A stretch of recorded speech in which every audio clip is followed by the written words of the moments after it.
16ാം കേരള നിയമസഭയുടെ 1ാം സമ്മേളനത്തിന്റെ 12ാം ദിന വിശേഷങ്ങളിലേക്ക് സ്വാഗതം.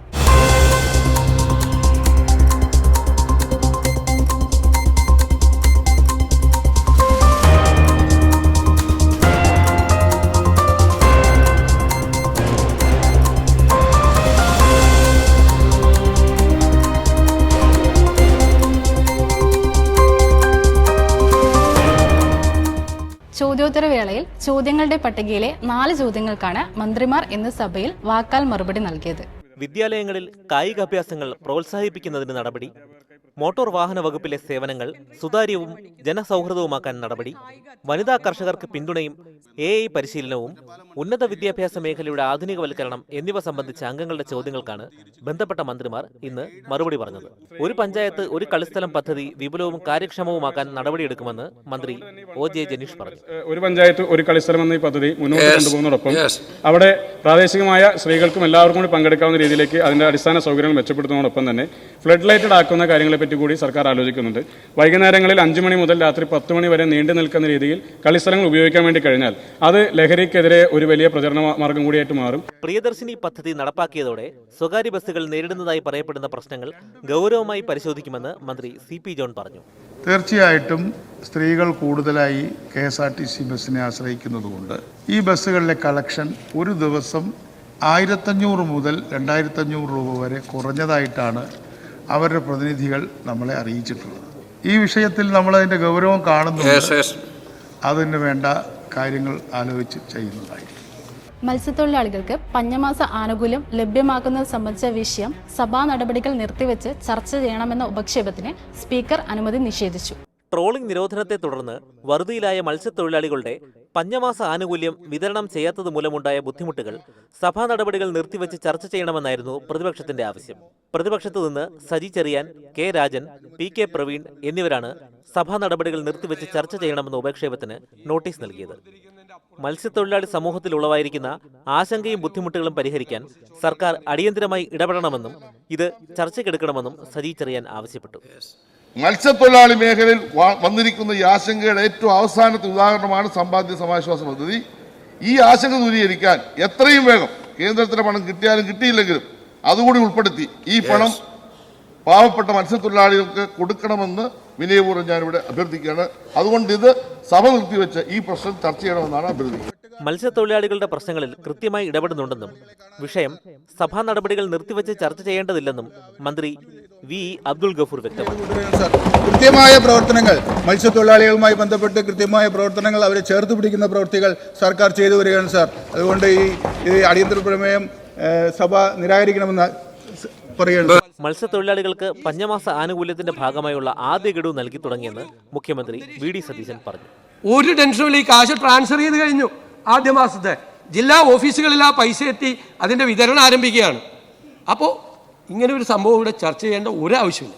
മുഖ്യമന്ത്രിയുടെയും മന്ത്രി VE അബ്ദുൾ ഗഫൂറിന്റെയും വിശദീകരണത്തിന്റെ അടിസ്ഥാനത്തിൽ സഭാ നടപടികൾ നിർത്തിവെച്ച് ചർച്ച ചെയ്യണമെന്ന ഉപക്ഷേപത്തിന് സ്പീക്കർ അനുമതി നിഷേധിച്ചു.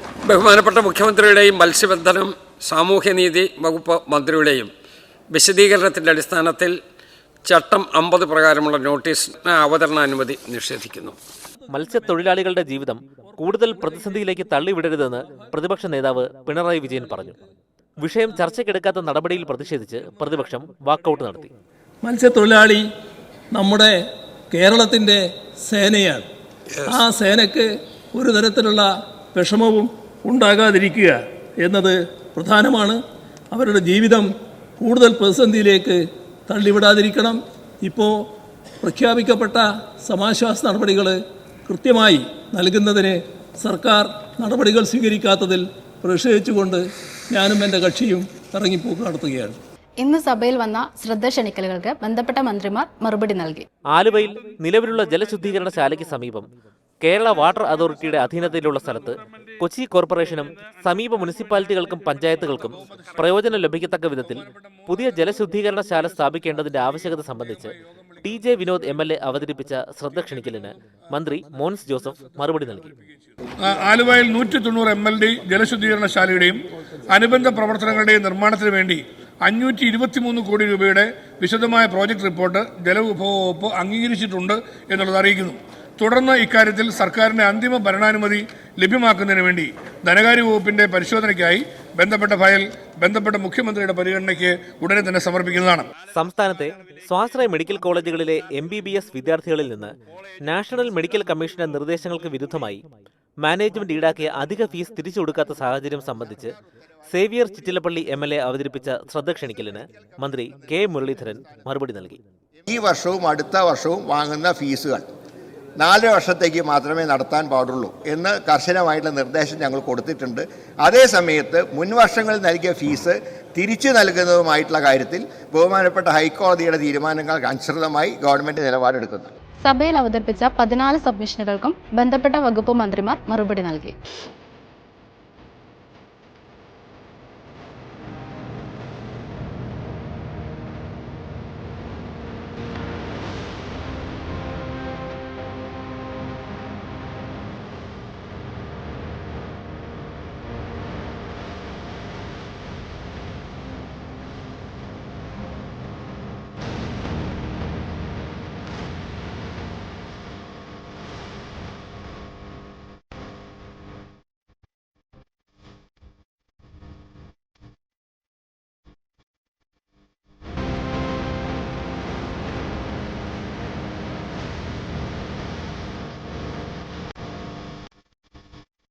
ചട്ടം 118 അനുസരിച്ചുള്ള പ്രമേയം മന്ത്രി റോജി എം ജോൺ അവതരിപ്പിച്ചു. നീറ്റ് പരീക്ഷയുമായി ബന്ധപ്പെട്ട് റിപ്പോർട്ട് ചെയ്യപ്പെട്ട പരീക്ഷാ ക്രമക്കേടുകളും ഇക്കാര്യത്തിലുള്ള കേന്ദ്ര സർക്കാരിന്റെ നിസ്സംഗതയും പരിഗണിച്ച് ദേശീയ പരീക്ഷാ സംവിധാനം സമഗ്രമായി പരിഷ്കരിക്കണമെന്ന് കേന്ദ്ര സർക്കാരിനോട് ആവശ്യപ്പെടുന്ന പ്രമേയം ഉന്നത വിദ്യാഭ്യാസ വകുപ്പ് മന്ത്രി റോജി എം ജോൺ അവതരിപ്പിച്ചു.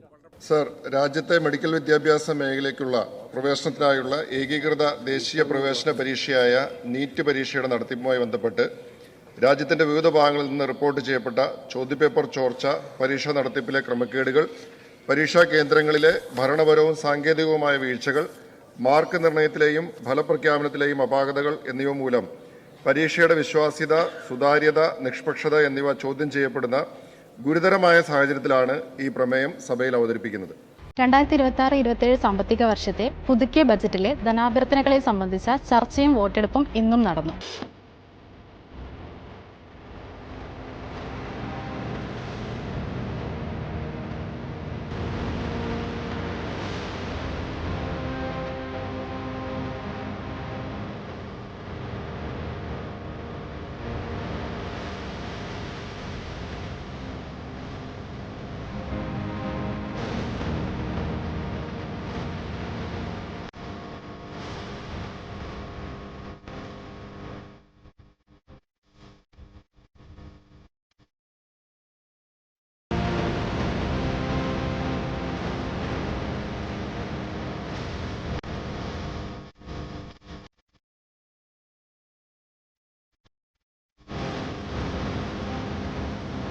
നടപടികൾ പൂർത്തിയാക്കി സഭ ഇന്നത്തേക്ക് പിരിഞ്ഞു.